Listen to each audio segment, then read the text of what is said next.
네, 일본의 수출 규제와 관련해서 연일 여론전에 나섰던 조국 전 청와대 민정수석이 자리에서 물러난 뒤로도 이른바 페이스북 정치를 적극 이어가고 있습니다.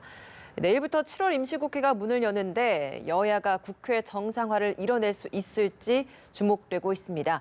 이 관련 내용들 전문가 두 분과 함께 자세히 짚어보겠습니다. 김관욱 계명대 교수, 이상희 세명대 교수 나와 계십니다. 어서 오세요. 안녕하세요. 안녕하십니까?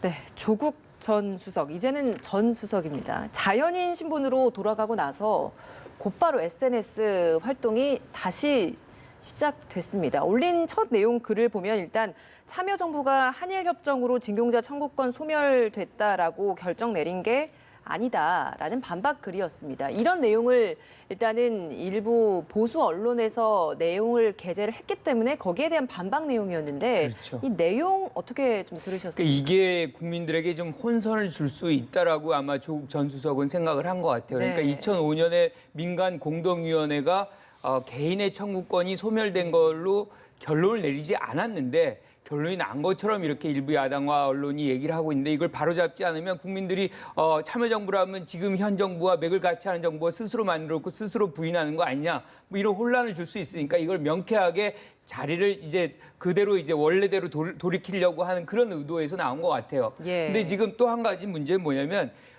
다시 이렇게 SNS를 활용하는 이유가 이번 주가 화이트리스트 배제하는 그 새로운 어떤 국면으로 들어갑니다. 그러니까 전선이 일종의 이제 수출 규제 조치의 전선에서 화이트리스트라는 제도의 어떤 문제로 다시 변환이 되고 있기 때문에 여기에서 뭔가 일본과의 어떤 대결 의지를 좀 더 강화시키는 그런 차원에서 본인의 어떤 SNS를 다시 재가동시킨 거 아닌가 이런 생각이 좀 듭니다. 예. 뭐 제대로 보신 것 같은데요. 그게 이제 다른 형태로 말씀을 해서 비유를 하자 그러면은 이 문제에 대한 사안의 중대성 그리고 상황의 긴박성 이런 것들이 좀 급박하다라고 봐야 되겠죠. 자연인 신분이 된 지 며칠 되지 않았음에도 불구하고 페이스북을 통해서 이런 얘기를 할 수밖에 없던 이 상황 자체에서 현 대치 전선에서 조금이라도 밀리게 되면 큰일이 날 수 있다는 어떤 중대성이 아마 인식이 됐을 거예요.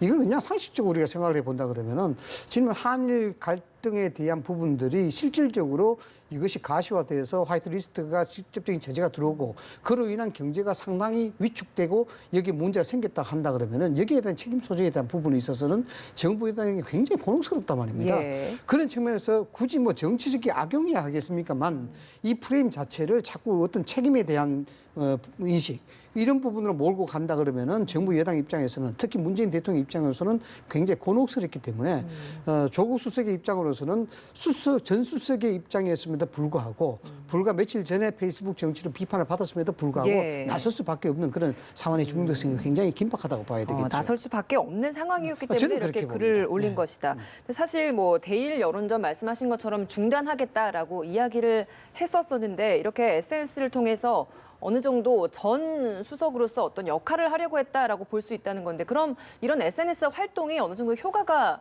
있을까요? 저는 뭐 있다고 봅니다. 그리고 지금 이 상황은 일본과의 거의 경제 전쟁이에요. 지금 화이트리스트에 실질적으로 우리가 배제가 된다 그러면 한 100여 개의 상품이 실질적으로 부품과 이 소재가 조달이 안 되는 상황이 옵니다. 그러면 경제적인 어떤 피해가 뭐 어마어마하게 커지는 그런 장면인데 예. 여기에서 모든 국민들이 지금 참여하고 있잖아요. 예. 개인적인 어떤 시민들은 불매운동으로 참여를 하고 있고 많은 사람들이 이러고 있는데 정부의 한 일원이었던 사람이 손 놓고 있을 수 없다는 뭐 그런 생각 속에서 아마 참여를 하는 것 같아요. 예.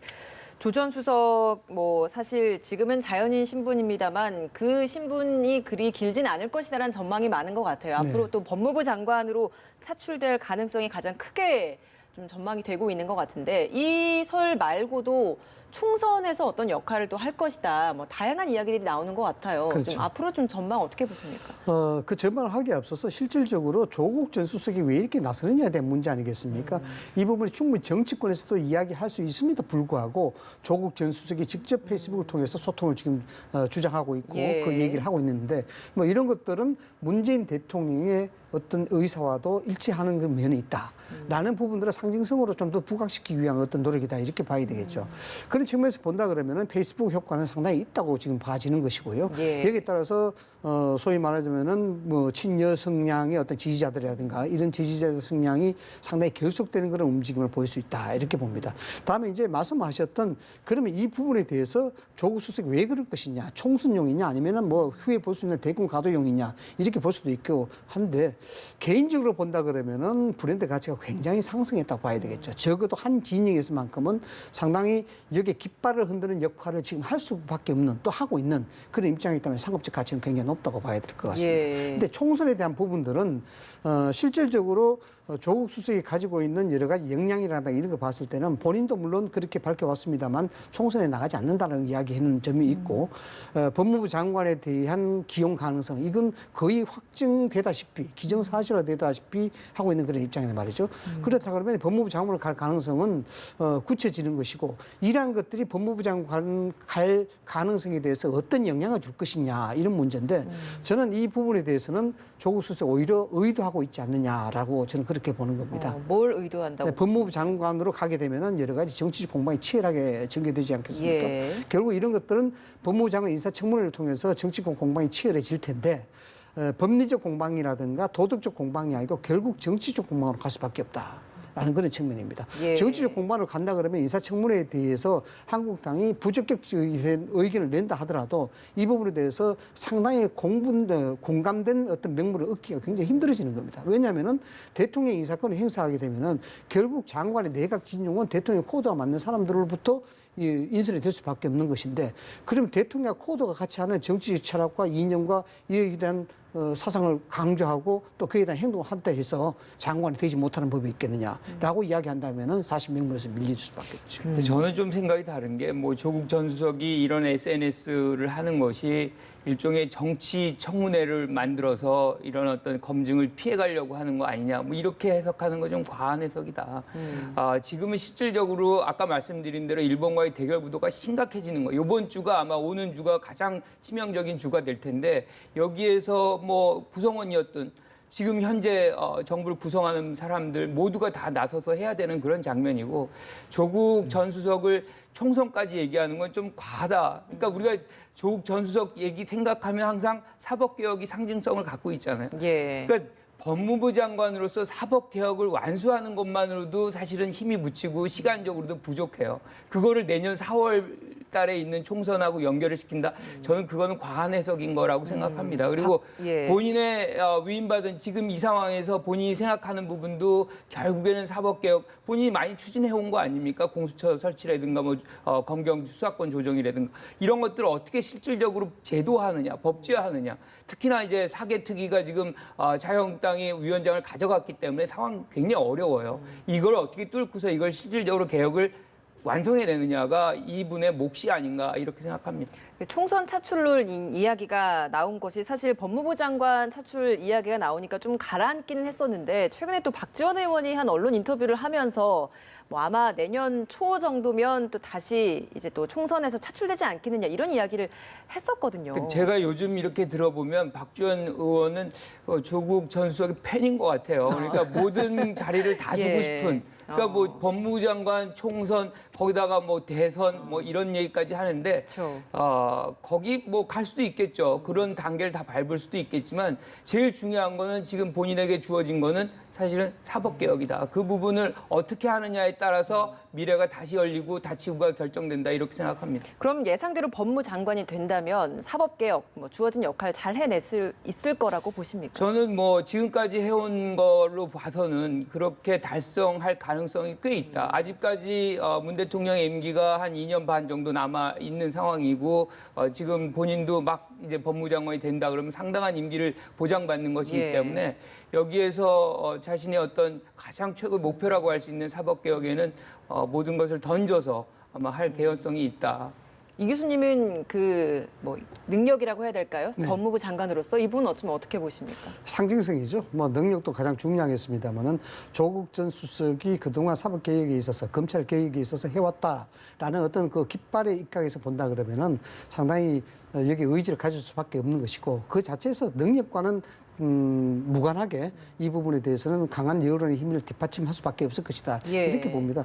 실제로 총선에 나가느냐, 뭐 대권에 나가느냐 이런 부분들은 본인의 의사와는 전혀 관계가 없습니다. 왜냐 그러면은 정치라는 것이 본인의 의사에 따라 되는 것이 아닌 것이거든요. 예. 뭐 늘 어떤 소용돌이 속에서 있다 보면은 본인이 어느새 국회의원이 되어 있고 본인에서 장관이 되어 있고 이런 게 이제 정치이기 때문에 조국 전 수석의 생각이 어떤지 모르겠습니다만은 박지원 의원이라든가 정가에서 분석하는 것은 저렇게 가다 보면은 대권도 갈 수 있겠구나라고 이제 이야기를 할 수 있는 부분이죠. 다만 이제 검찰 개혁, 즉 사법 개혁에 대한 부분들은 어느 정도 성공을 할 수 있을 것이냐 이렇게 보는 건데 저는 좀 긍정적으로 보긴 합니다. 예. 왜냐 그러면은 여기에 대해서 가장 중요한 것은 대통령의 의지가 조국 민정수석에 거의 100% 이상 작용하고 있다라는 그런 측면입니다. 그런 측면이 있기 때문에 이 대통령, 즉 지금 행정부의 수반인 대통령이 여기 의지를 갖고 있는 이상 여기에 대해서 과연 실패로 끝날 것인가 저는 그렇게 보지 않는다는 것이죠. 의지가 계속해서 어떻게 이어지느냐에 대한 부분이고 또 예. 당시 환경이 어떻게 달라지느냐에 대한 문제 있는데 조국 수석이 법무부 장관으로 가야 되겠다는 것이 확실시되고 있는 그 상황 자체는 사법개혁을 완전하게 완수하겠다는 그런 의지를 봐야 되기 때문에 충분히 잘 되지 않겠느냐 그렇게 보는 겁니다. 나경원 원내대표 같은 경우에는 굉장히 직접적으로 비판 발언을 하고 있거든요. 조국이 이끄는 법무부는 공포 정치의 발주처가 될 것이다. 오히려 이제 통치 권력에서 좀 떠나달라라는 표현을 했습니다. 파리 이제 네, 파리 학번이죠. 파리 학번 서로 네. 또 동기라고 알고 있는데 동기죠. 네, 이렇게 또 강하게 비판을 하고 있습니다. 원내대표로서 뭐 불가피한 이런 야권의 태도일 것이라는 생각은 듭니다만 좀 이런 발언이나 야권의 이런 상황은 좀 어떻게 보십니까? 제가 알고 있기로는 서울대 법대 같은 파리라도 학교 다닐 때 그렇게 뭐 친한 사이는 아니었습니다. 저도 파리 학번인데 예. 저는 서울대는 아닙니다만 그렇게 친한 사이는 아닌데 아마 애정적 관계가 있을 거예요. 이런 것들이 어떤 관계냐 그러면은 좀 안 돼 보이기도 하고 좀 여기에 도와주고 싶기도 하고 이런 복잡한 게 있을 겁니다. 그에 대한 근거로 본다 그러면은 나경원 대표가 페이스북을 통해서 이 얘기를 했거든요. 이런 것들이 직접적으로 마이크를 잡고 이야기한 것보다는 좀 강도가 낮다라고 봐야 됩니다. 수위 조절을 좀 한 수위 것이다. 조절한. 예. 그래서 여기에 대해서 실질적으로 좀 야권의 입장으로서는 조국 수석이 앞으로 전개될 수 있는 인사청문회라든가 이런 걸 통해서 치열한 정쟁을 벌일 수밖에 없는 겁니다. 여기는 나경원 대표의 개인적인 심정도 좀 깔려 있으리라 봅니다. 여기에 대해서 일종의 예고전을 이야기하는 것이죠. 뭐 불가피하게 당신하고 싸울 수밖에 없으니까 여기에 대해서는 뭐 공과 사를 분명히 해야 되지 않겠냐 이런 개인적 감정도 좀 들어가 있는 부분이고 예. 그다음에 조국 수석이 갖고 있는 깃발 그 상징성이라는 부분은 야권의 입장으로서 물러설 수 없는 한판이 되겠죠. 왜냐 그러면은 앞서 말씀을 드렸습니다만 도덕적으로 또 법률적으로 이것이 문제가 있다 없다의 차원이 아니고 그동안 야권과 여야가 대치적 상황에서 조국 수석이 중심지에 있었기 때문에 사실상 그런 문제거든요. 네. 인사에 대한 검증 문제, 그다음에 여기에 대한 불법 사찰에 대한 문제, 전화 도청에 대한 문제, 많은 어떤 전국의 중요한 현안 때마다 조국 수석이 있었고 이 조국 수석이 여기에 대해서 여러 가지 역할을 했다는 것이 주지의 사실이기 때문에 이 부분을 그냥 법무장관으로 가도록 쉽게 얘기하면 영전이 되는 것이거든요. 그럼 영전을 허용했다 그러면은 사실상 야권의 입장에서 이것을 제대로 막지 못했다는 비판 여론에 휩쓸릴 수밖에 없습니다. 또 그러한 상황 자체를 계속해서 이어질 수밖에 없는 그런 야권의 부담이 또 있는 거예요. 그렇기 때문에 여기는 뭐 청문회 통과 여부를 떠나서 조국 전 수석의 법무장관에 대해서는 완전한 방어 체제를 확실하게 하겠다라는 선전포고의 형태로 봐야 된다라는 인사청문회 검증 강하게 하겠다라는 것을 좀 선전포고죠. 선전포고를 한 것이다. 인사청문회 잘 통과할 수 있을 거라고 보십니까? 그러니까 지금 말씀하신 대로 사실 인사청문회 이미 시작된 거예요. 그러니까 우리가 그냥 인준해주지 않을 것이다. 아주 강력하게 검증할 것이다. 그런데 지금까지 한 상황으로 봐서는 떠나는 게 좋겠다는 메시지를 지금 전달하는 거지만 저는 뭐 지금 말씀하신 대로 사법개혁을 완수하는 그런 어떤 상징성을 담보하고 있는 조국 수석을 지원하는 여당이라든가 정부가 그냥 물러서지 않을 것이다. 그래서 사법개혁과 이 조국 수석의 법무부 장관 임명을 동일시하는 그런 상황에서는 여야가 대치 국면 아주 크게 가져갈 수밖에 없는 것이고 여당도 양보할 수 없는 것이기 때문에 그리고 또 한 가지는 청문회 장관 청문회는 분명히 이제 인준 보고서를 채택을 하긴 하지만 사실은 뭐 보고서 채택 여부와 떠나서 대통령이 임명할 수 있는 권한을 갖고 있기 때문에 네. 그런 측면에서 본다면 만약에 이제 후보자가 된다 그러면 법무장관으로 갈 가능성은 매우 높다 이렇게 생각합니다. 예. 한국당과 바른미래당의 요구로 7월 임시국회는 일단 소집됐습니다. 근데 과연 일을 할 수는 있을지 이 부분은 좀 미스인 것 같아요. 그러니까 지금 바른미래당하고 자유한국당이 원포인트 안보국회라는 그쵸. 이름으로 이제 안보, 즉 미사일 북한이 미사일 쏜 거, 그다음에 중국과 러시아 영공 침해한 거, 침투한 거, 요거 두 가지만 다루자 뭐 이런 얘기를 하고 있는데 사실은 그것이 얼마나 국민들에게 동의를 구할 수 있을까 저는 생각을 해요. 지금 경제 지금 안보 문제도 있고 뭐 정치 문제도 있고 그렇지만 경제 문제 굉장히 지금 중요한 사안이거든요. 예. 근데 이 추경은 그냥 놔두고 그리고 특히나 이제 우리의 경제 동맥을 끊어내려고 하는 일본의 어떤 이 수출 규제 조치라든가 화이트리스트 배제 문제 이런 것들이 있는데 여기 아직도 국회가 수출 규제 철회 결의안도 지금 만들지 못했거든요. 그러니까 이런 것들은 그냥 방치하고서 안보 문제만 다룬다라고 얘기하면 국민들이 그 국회에 대해서 얼마나 동의해 줄 수 있느냐. 그래서 저는 이 부분도 민주당 같은 경우도 뭐 이거를 그럼 같이 하자. 그러니까 안보국회는 안보국회대로 지금 바른미래당하고 자유한국당이 그걸 원하니까 그것도 같이 다루고 그 대신에 추경과 지금 뭐 결의안도 같이 통과를 시킨다 그러면 처리한다 그러면 뭐 국민들이 원하는 게 다 그거 아닙니까? 그래서 좀 더 일하는 국회의 모습을 보여줘야지 왜 원포인트만 합니까? 더 길게 하고 상설국회화해서 실질적으로 임금을 받으면서도 일은 하지 않는 특권화되어 있는 국회의 모습을 쇄신하지 않으면 안 된다고 생각을 해요. 결국 프레임 전쟁이죠.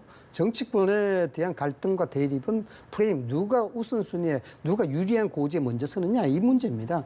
지금 서로 멱살 잡고 있는 것이죠. 민주당 입장으로서는 이 급박한 상황에 추경 처리도 안 하고 안보가 우선이냐라고 이야기하는 것이고 결국 이 문제에 대해서 야당이 협조하지 않았기 때문에 국정이 굉장히 표류하고 있다. 예. 이런 것을 의도하는 것이고 한국당 입장에서는 이 추경에 대한 부분들이 적합하지도 않고 여기에 대해서 자세한 얘기도 없고 여기에 대해서 국민의 책임을 서는데 여기에 명확한 설명도 없고 결국 총선을 염두에 둔 그런 추경이기 때문에 여기에 의미가 없다. 효과성도 없다.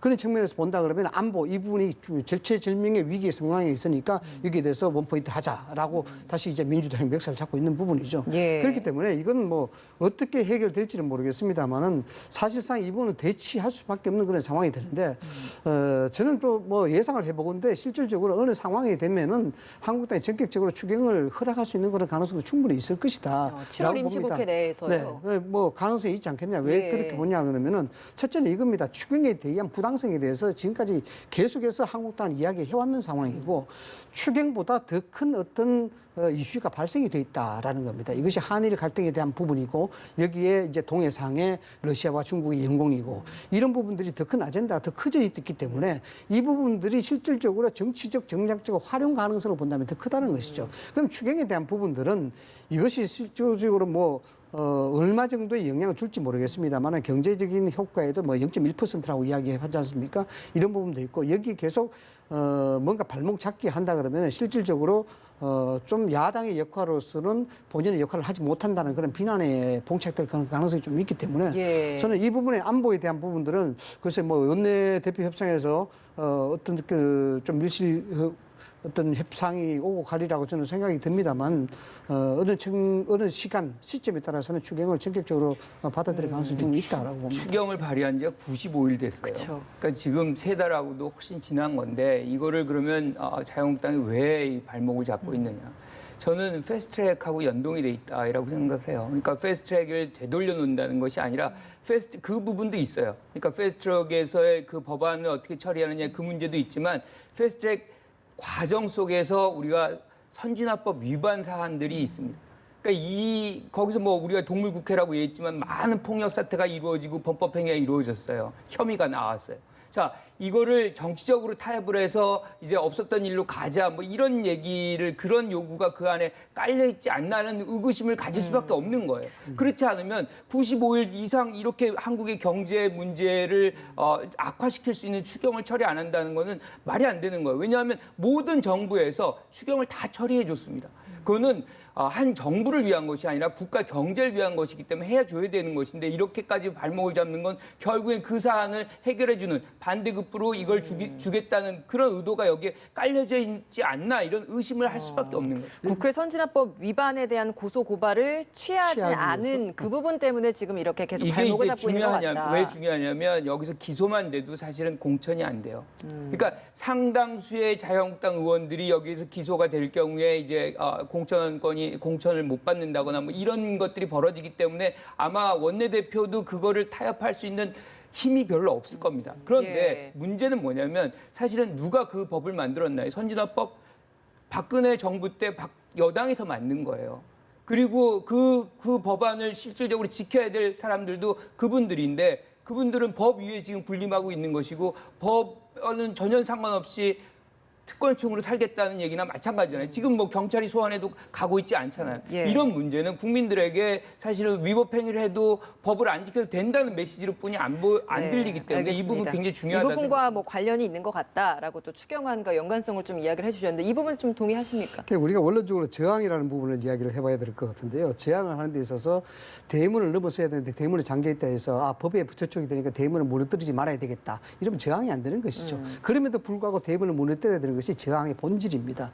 이것은 결국 이제 얘기가 또 다시 원점으로 돌아갈 수밖에 없는 것인데 그럼 패스트트랙이 어떻게 해서 만들어졌느냐, 그렇게 어떻게 이루어졌느냐, 여기에 민주주의인 절차가 있느냐, 또 권력의 구도, 힘의 원천을 이야기하는 부분인데 여기에 선수가 개입하지 않았는데 그것이 옳은 태도였느냐 이렇게 이제 이야기될 수밖에 없습니다. 야권에서는 또 그렇게 주장이 그렇죠. 그렇게 되죠. 될 수밖에 없다. 이거는 팽팽하게 교류밖에 안 된다. 다만 이제 우리 교수님께서 지적하셨다시피 그러면 이 패스트트랙을 그렇게 처리했으니까 우리가 이야기하는 여기에 대해서 선진화법 위반하는 그런 국회의원들에 대한 부분들을 일종의 거래를 하자라고 했는데 그건 좀 아닌 것 같아요. 왜냐 그러면은 이 거래라는 것이 그것만 아니더라도 정치권에서 여러 가지 거래를 할 게 많이 있습니다. 일종의 원내대표 협상을 통해서 굳이 그걸 이야기한다면은 조건부로 제시할 필요는 없습니다.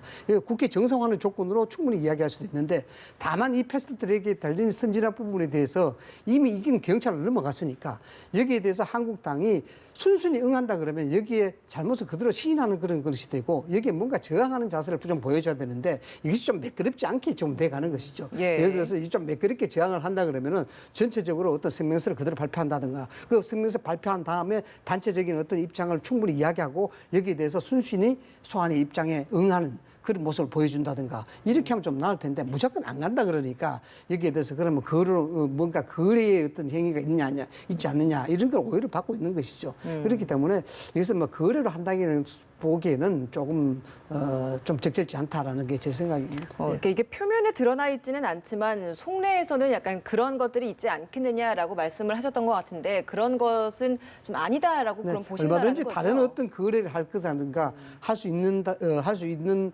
것이라든가 또 원내대표 협상이라든가 당과의 어떤 협상을 통해서 충분히 이야기할 다른 수 있는 방법이 부분이 있는 있죠. 것이지 추경안을 가지고 발목 잡는 근데 게 이제 조건이 되지는 않을 것이다. 그런 의심을 이제 안 받으려면 사실은 지금 추경도 그렇고 일본 문제도 그렇고 뭐 안보 문제도 그렇고 다 다뤄야 되는 거거든요. 그러면 실질적으로 이것을 원내대표들끼리 만나서 통 크게 합의를 해서 할 것들을 하고 그 문제는 또 따로 이제 정리를 해서 뭐 처리를 해 나가는 그런 지혜를 보여줘야지 지금 우리가 뭐 몇 달 전까지만 해도 한 6개월 거의 한 5개월간 공전이 있었잖아요.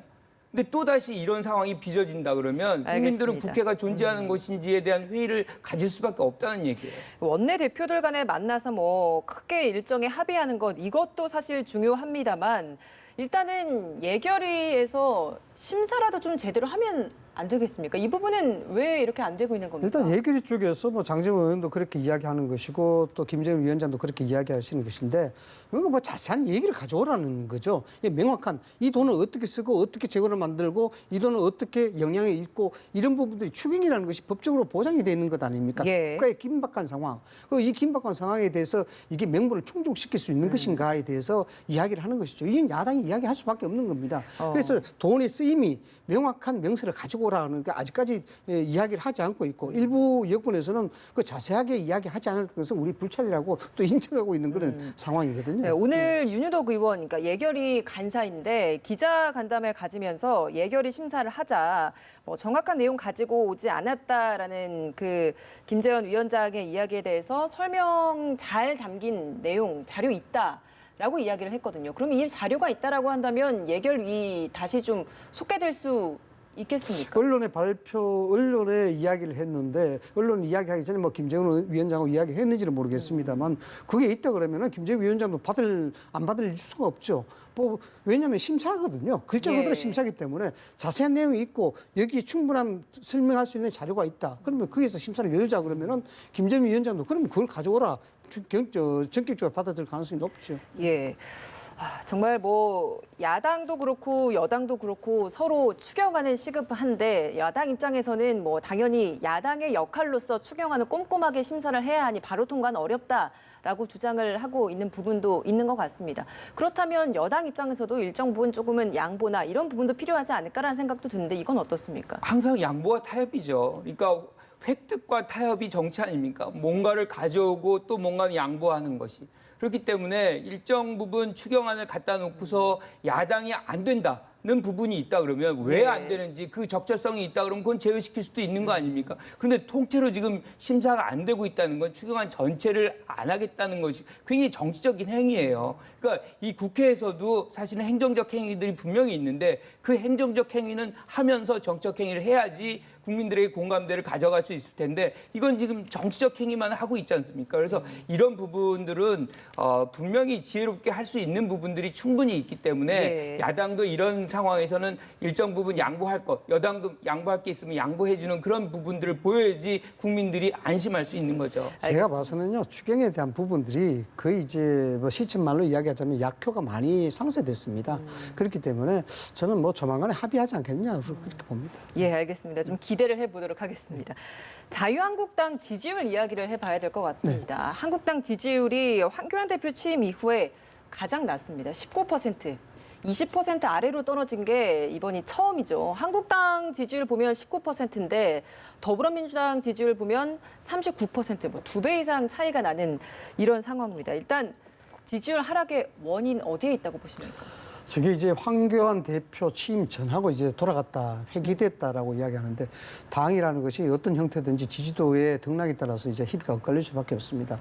첫 번째는 희소성입니다. 세 가지 정도로 볼 수가 있는데 이 희소성이 뭐냐 그러면은 황교안 대표 체제가 와서 뭔가 장외 투쟁을 했습니다만은 그 이후로 일어나는 전국적 상황에 대해서 메시지를 많이 내놓고 있죠. 대북에 대한 메시지, 예. 일본에 대한 메시지 내놓고 있는데 여기 희소성이 좀 약하다는 겁니다. 왜냐 그러면은 여기에 대해서 결국 황교안 대표가 내뱉는 메시지는 옛날 박근혜 정부의 이야기 소리와 별반 차이가 없다라는 것이죠. 사람이 차이가 없으니까 결국 메시지가 희소성이 없다는 겁니다. 예를 들어서 다른 사람이 어떻게 메시지를 냈다 그러면은 좀 색깔이 다른 사람이라든가 다른 사람이 메시지를 냈다면 그에 대한 메시지 희소성이 있을 겁니다. 그런데 그 희소성이 없으니까 뉴스의 밸류로 보면은 그냥 팩트에 대한 보도는 될지언정 여기에 대해서 뭔가 해설이 안 들어가는 그런 어떤 예상했던 얘기들에 불과하겠다. 그 희소성이 새롭지 없다는 않다라는 거죠. 희소성이 없다는 거고 예. 그에 따라서 두 번째는 영향성이죠. 큰 영향, 파급적 확장성이 없다라는 겁니다.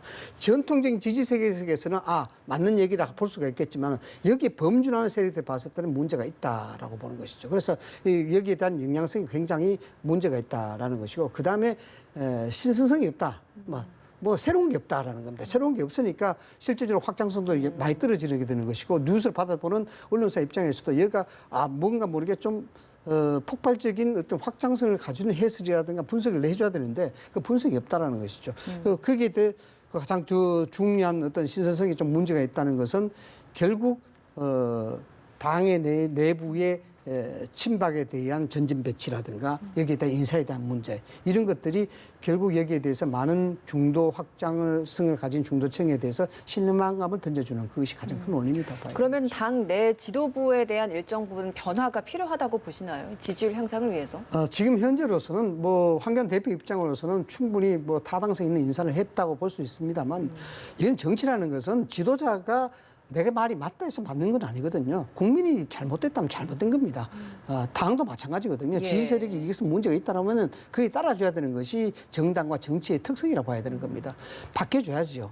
여기에 대해서 뭔가 이해할 수 있고 납득할 수 있는 정도의 인사가 또 나와야 된다. 저는 그렇게 봅니다. 변화 필요하다. 좀 이 현 상황 그리고 또 지도 변화 필요성 좀 어떻게 보십니까? 저는 자유한국당이 희망을 못 보여줬다고 봐요. 그러니까 보수 세력 내부에서도 뭔가 희망을 찾고 새로운 수권 정당으로 해서 정권을 되찾아오기를 굉장히 바라는 사람들이 많았고 그것이 25%까지 올라가는 그런 동력으로 작동을 했었을 거예요. 예. 그런데 다시 내려온 데는 여러 가지 요소들이 있죠. 가장 중요한 거는 리더십이 없는 겁니다. 며칠 전에도 황교안 대표가 대통령 만나고 나와서 경제 문제, 안보 문제 대안을 제시하겠다라고 얘기했는데 어제도 담화문에서 대안은 없고 뭐 9.19를 청산해야 된다. 뭐 이런 식으로 주장만 지금 난무하고 있거든요. 그러면 국민들이 그걸 따라서 뭔가를 가야 되는데 그 내용이 무리 없는데 지금 예. 따라갈 수 있겠느냐는 거죠. 그런데 그 안에서 또 당 내에서는 내분이 맨날 같이 이루어지고 있는 거죠. 그러니까 뭐 우리 박순자 의원 같은 경우에 그 문제. 그러니까 원내에서도 그 뭐 예산 결산위원장 같은 경우도 마찬가지 내분이 일어나고. 그러니까 안에서 이런 균열이 발생하고 또 밖에서의 어떤 리더십을 보여주지 못하는 그런 장면들, 예. 거기다가 막말 정치, 뭐 이런 것들이 계속 이어지면서 여기다가 우리가 신뢰를 주고 지지를 줘야 되는지에 대한 어떤 이유를 유권자들이 찾지 못하고 있다는 겁니다. 그래서 이 시간이 길어지면 길어질수록 선거 과정 속에서 돌아올 수 있는 사람들이 많지 않다. 그래서 하루빨리 이것들이 바뀌어져야 되는데 지금 말씀하신 대로 중요한 거는 그 구성원들이 과거 친박 중심의 인사들도 다 메꿔져 가고 있고 결국에는 도로 친박당 아니냐는 얘기가 나오고 있는 거거든요. 그거는 예. 당 내에서도 그런 얘기가 나오고 있어요. 그래서 황교안 대표가 뭔가 선거를 다시 치르고 뭔가 이 승리를 견인해내려고 그러면 쇄신하는 그런 모습이 보여줘야 되겠다. 두 분 다 좀 일정 부분의 변화가 필요하다라고 말씀을 하시는 것 같습니다. 지지율이 하락하고 있는 상황에서 앞서서도 말씀해 주셨던 그 중원 세력의 힘을 모으는데 좀 부족함이 있지 않았냐라고 좀 말씀해 주셨는데 그럼 우리 공화당과의 관계는 좀 어떻게 이어가야 된다고 보십니까? 우리 공화당의 관계는 굉장히 애매하죠. 실질적으로 여기에 자칫하면 한국당 입장으로서는 나무에 걸린 연골이 될 수밖에 없는 그런 상황이 됩니다.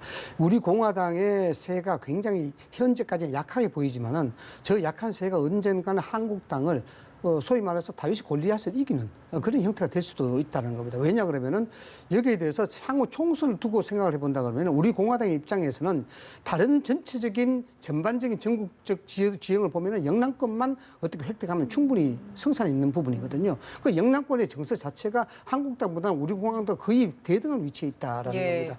이 상황에서 지금 박맹우 총장하고 여기에 어떤 밀실 합의가 있었느냐 이런 오해가 나올 수밖에 없는 겁니다. 그렇기 때문에 지금 홍문종 당 공동대표가 상당히 전략적으로 많이 치고 나오지 않습니까? 여기에 대해서는 박맹우 한국당의 입장으로서는 홍문종의 전략에 사실상 많이 걸려있다 이렇게 봐야 되겠죠. 그런 측면에서 본다 그러면은 영남권 자체에 국한되는 그런 문제가 아니고 어쩔 수 없는 선택으로 우리 공화당과 같이 연결을 한다 그러면은 전체적인 중도 세력들은 결국 옛날에 전통적인 보수로 회귀할 수밖에 없는 그런 예. 구도가 되는구나라고는 그런 측면에서 전체적인 판세에 많은 영향을 받을 수밖에 없겠죠. 예, 알겠습니다. 오늘 시간 관계상 여기서 좀 마무리 짓도록 하겠습니다. 김관우 개명대 교수, 이상희 세명대 교수였습니다. 고맙습니다.